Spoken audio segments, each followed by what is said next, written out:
বহুত পুরাতন গায়েবী মসজিদ। এই দেখো, এই দেখো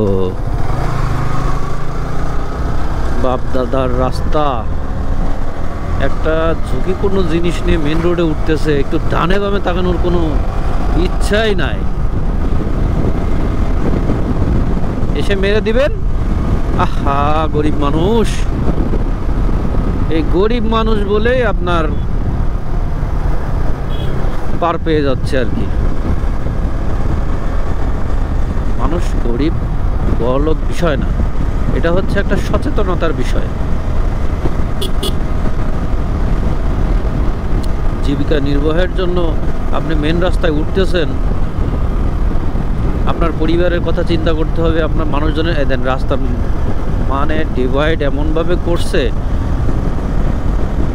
যে আপনি ওভারটেক করবেন না, হ্যাঁ একদম চাপাই দিছে।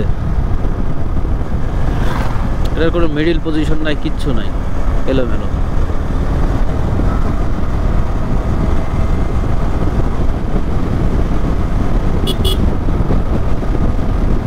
সেটাই আর কি যেটা বলতেছিলাম,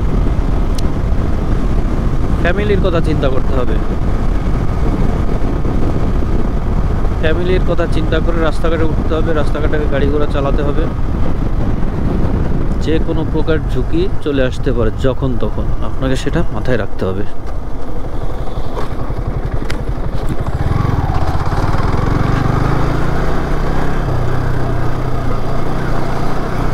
রাস্তা ঠিক আছে, পানির মতো চলতেছে গাড়ি, কোনো প্যারা নাই, চিল।